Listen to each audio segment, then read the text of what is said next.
that look like for you? Like going to that next phase and getting out of cruise control. What is that going to look like for you? At least this year. You know, like 2025. last year was cool because we started doing events and training a lot of different people and growing team members and growing joint venture partners. And that was what got me a lot of success early on when I was running and grinding and all that. It was like, if I help a bunch of people, my life is automatically going to be helped.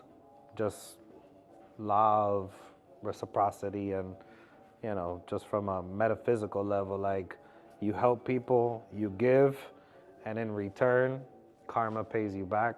Don't worry about how, it's just gonna happen, You just do what you gotta do from the right place. I've always believed that. So the trainings and the live events and everything that we did that really got a feedback and attracted people to what we were doing, and we were able to do deals with people and get people into becoming investors. Now it's like, let's blow that up. Let's blow that up, because if I help enough people reach their goals, my goals, your goals, the team's goals are going to get, handled. So I don't ever really worry so much about my own personal goals, because I know that the formula my whole life has worked, that if I help you in your goal, and I help that person in their goal, and I help that person in their goal, my goals get taken care of automatically by defect. So I'm not so much focused on my personal goals, even though we have it and I know what I need to do and I have my roadmap and my plans and what I need to focus on. But it all comes down to how much impact can I make on other people. Yeah, impact. I think that's like the word of 2025. If we can choose one word to define the year, I try to choose like a word for the month. Like, this is what I'm working on, whether it's like self-love or resilience or consistency, and try to put some actions around that. I think impact is the word for 2025.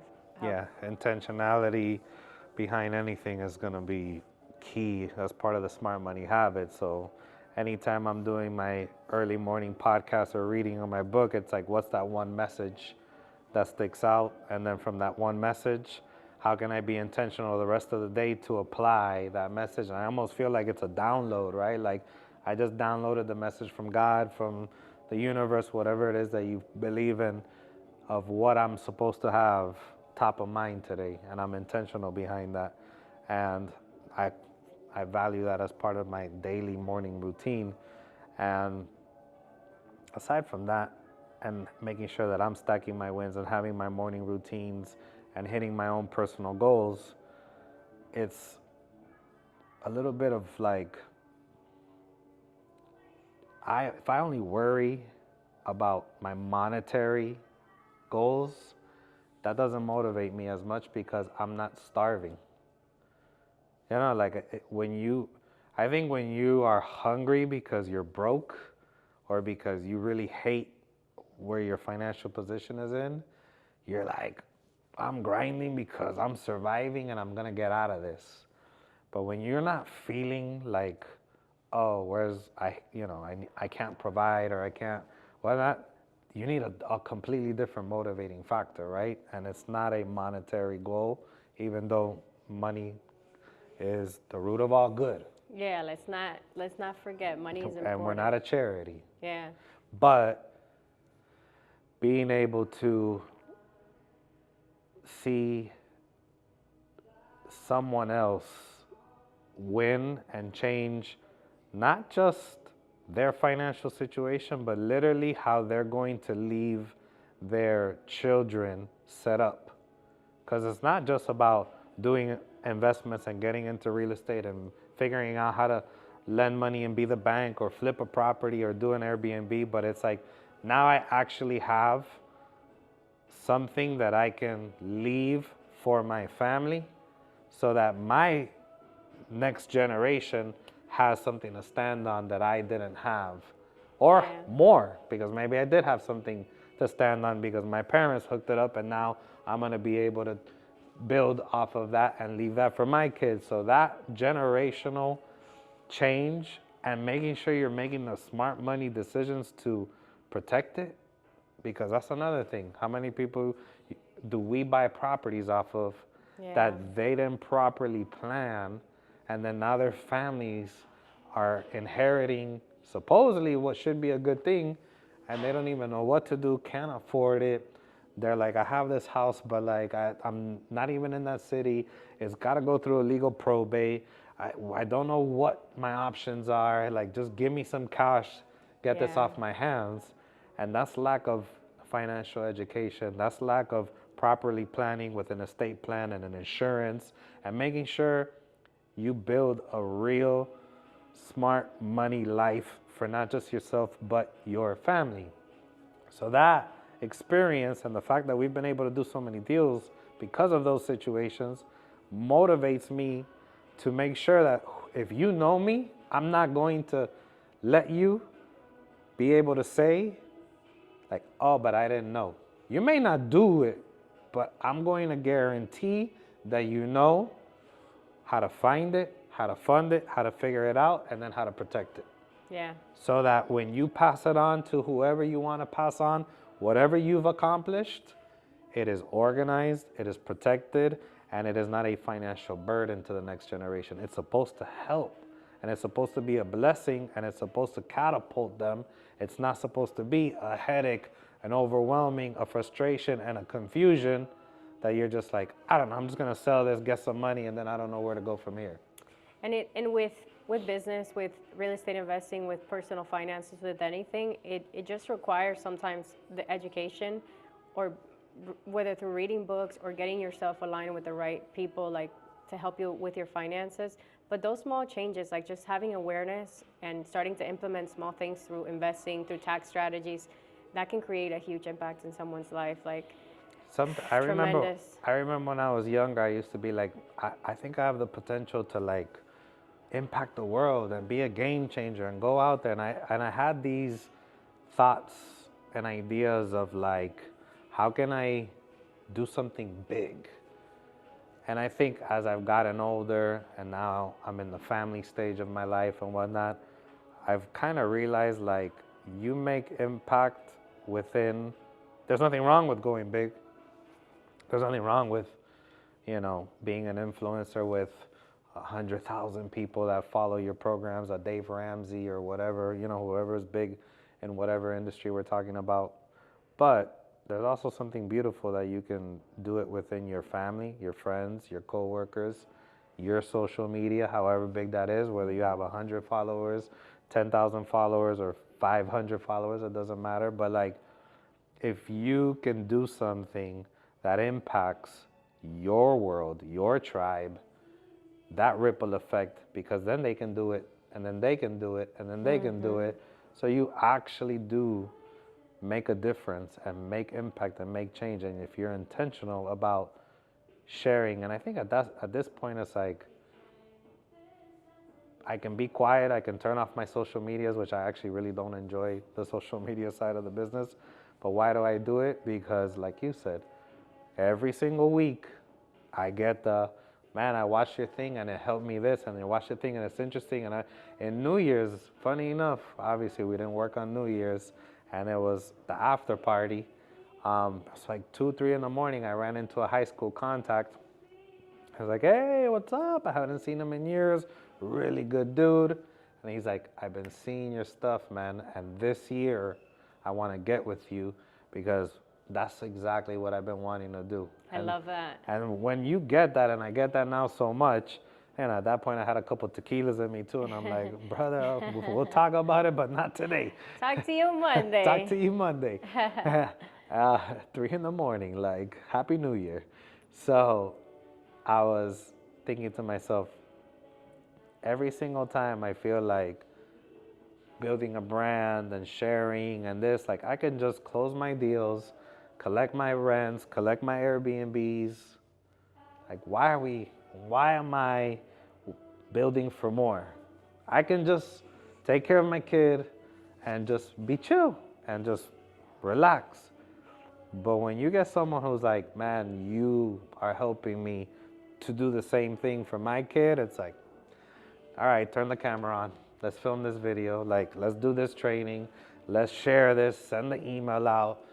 book the live event. Like we just had right now 2 different people reach out to us to do live events, and it's like, book it. Like, all right, we'll do as many live events that make sense with the right people and the right culture. Like, book it. It's the year of impact.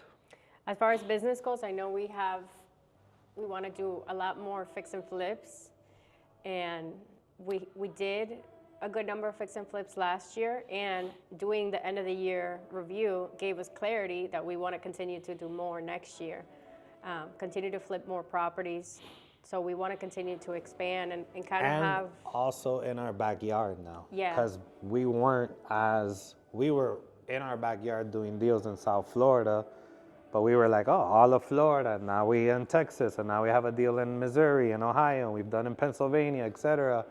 But I really want to see how in our own community, in our own tribe, from the building perspective, both flips and even new construction, how we can really put a footprint in our own community. Yeah, Mr. New Build over here. Yeah, I love that. New builds it's cool to think about, and it's like it's gonna create a whole nother skill set for you, and it's something that you're gonna be able to teach to other people as well. What got you like wanting to do new builds? I'm usually on the money side, right? So I've been funding developers to do new construction, whether they're doing 1 home or they're doing 5 houses or whatnot. I've been all on the numbers side. I've been on the loan side. I've provided them the funding, guided them in that direction, but I haven't been on the opposite side. I haven't put the construction hat and done from ground up. So I'm like, what's the one deal after doing sub-twos and doing all the creative things that we've been doing, it's like, what's the one deal that I haven't done? And it's on the developer side. I've done it on the financing the developer side, on the banking side of it, but I haven't done the actual be the builder. So why not? What are some of it's a different process, right? Because doing a fix and flip, it's a shorter time period usually, depending on how complicated the deal is, and you're expecting to get your money back, and there's not as many people involved, right? Because now you're doing new construction, and you have the architect, you have the GC, you have the person that's doing this, that. It's just a lot more. What are some of the challenges that you see doing that this year? With new construction and being on the developer side, there's a little bit about who you know and who your network is, because especially in the beginning, having the right resources for funding and credibility and experience, and guiding you in what you don't know is key. Like, there's no way of doing that without the experience. So your network is key. And it also, kind of what we just did with the fix and flip, we looked at the deals we did and we said, yeah, these investors made money off the deals that we gave them because we flipped the contract to them. But if we decided to have done this ourselves, it would have been extremely lucrative. We would have put hundreds of thousands of dollars, if not more, into our pockets. So now this year, we're just gonna still help investors get their deals, find it and fund it, but let's keep more deals in-house and do it ourselves and just get more into the construction side of things, which I know we were building a lot of team and whatnot, and we didn't want to get too bogged down with the construction side, so we only did a handful of them. It's not that different from finding a good deal, and then making sure that the comparables are there and being able to build it. And then the mathematical formula is not that difficult either, once you know what the formula is. So it just becomes who you know, and are you willing to wait longer turn times, 12 months, even 18 months, depending on your market and how fast the city approves plans and does inspections. But the profits, if you do your numbers right, are worth it. So you might do a fix and flip in 4 to 6 months and make this, and then you do a new build in 12 months and make 2 to 3 times that. Yeah. So it's really the same thing as far as, but for a fix and flip, you'd have to do 3 of them. Where a new build in 12 months, you do the same amount, you're just doing 1.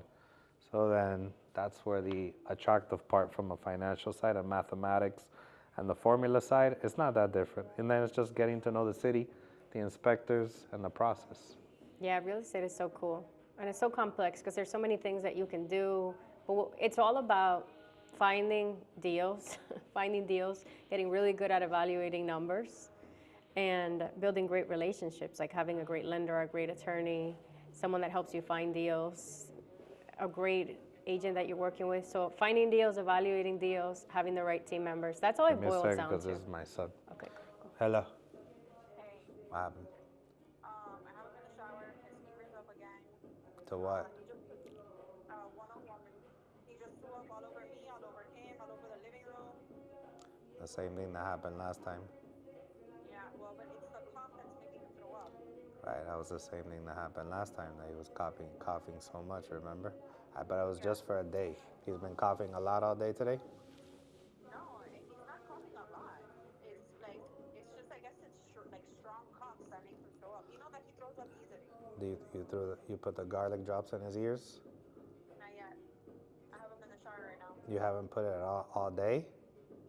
Huh? I put it this morning. Oh, okay. Yeah. Yeah, put it again. And he's shaking right now. Let me get him out of the shower. Okay. Bye. How's he doing? Fever's back up. We can head out. I think we're done. Yeah. We got a good. We're gonna get that afternoon traffic though.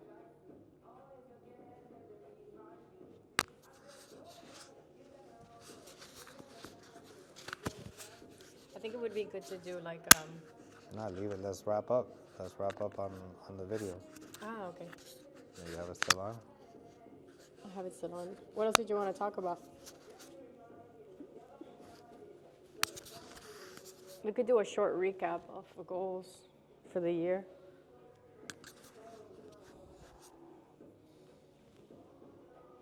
I want to get back to work. I want to get back to calling. Is it blue? Is it back on? Am I crazy? Is it blue back on? Yeah. Am I crazy because I want to get back to calling sellers? I love working. It's like a... Look, for me, I think it's simple. 2025 is be ultra committed and disciplined to the calendar, to the goals per month that have been outlined with the action steps that are. Do not get distracted. Pivot and adjust based off of data that tells you of what is and is not working. Don't make emotional decisions and don't make decisions off ideas. And literally just try to help as many people as possible. Win, because if we do that, we're gonna win. Yeah. One like phrase that stuck with me from the weekend is team, customer, profit. That's the order, right? You start off with your team, creating a culture where your team feels good, where they're inspired, where everyone's goals aligns with the company goals and their personal goals, and it's a good environment to be in. Create a great experience for your customer. So really making sure that we're serving sellers at a high level, and then the profits are gonna come. So that's just how it goes. Team, customer, profits.